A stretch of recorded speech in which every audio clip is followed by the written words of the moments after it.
Hi all. So I had a question come in. Someone asked me about Fire and Ivy, about how I wrote it, and if I could relate it to them in terms of like a length of time or a period of time within my life of how long it took to write.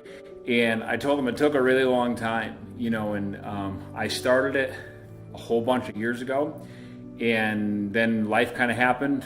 We got married, we built our house, we had some kids, and life kind of happened, and I didn't write as much as I would have liked to, but I was doing other stuff that I really enjoyed and loved, raising a family and building our house and all that kind of stuff. So I related it to them in the world of patience and in the world of it's okay that it's not immediate. Some people sit down and they can write an entire book in 3 months, and that's amazing. I'm hoping that my second book I'm done within a few months, and that my timeline for that will be a lot shorter. But the learning has to happen first. Now that the first book is out and has been released, the overall and overwhelming, hey, now what the heck do I do with this pages and pages of words, it's not out of the way, but it's a known now. You know what to do, you know which avenues to go down, you know which way you're going to go, and sort of what turns to take. So that's helpful. But so I told someone, don't get discouraged. It took me a long time to write Fire and Ivy, and it really did. It took years, from start to finish. And I paralleled it to lots of things in life. I was born and raised on a farm, and my dad still lives there. I still manage the farm where I grew up. So I paralleled it to them with growing anything, or growing a garden, or harvesting any kind of crop. Some years your garden is great with very little work. Some years you don't have to water it because we get rain every week and we get lots of sunshine and stuff grows great. Some years the hay crop is amazing and we get lots of time and good weather to mow it and get it in the barn.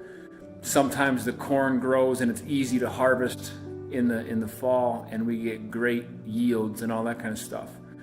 And sometimes you sit down and you write a book, and it takes you as little or as long of a time as you wanted, and great things happen, and you publish it, and people love it, and they buy it in droves.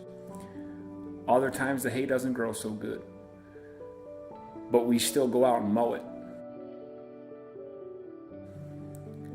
Sometimes your garden needs a little more work. It needs more watering from you.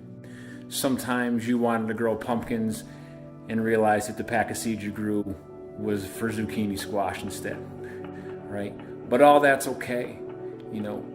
Just because you get a hump or you get writer's block or you get discouraged doesn't mean we give up writing, right? We keep going. We find a reason to keep going. And the reason you keep going is because at the end of the day, you need that book. You want to hold it in your hands and hang on to it.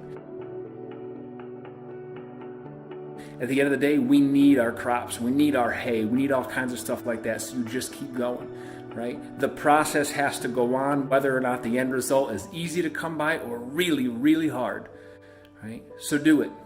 Go through the process, take the time, water that garden if you have to at nighttime, and then cross your fingers and hope for the best, and maybe you're going to be really surprised by the time it rolls around to be August or September. Okay? So sit down and write that book.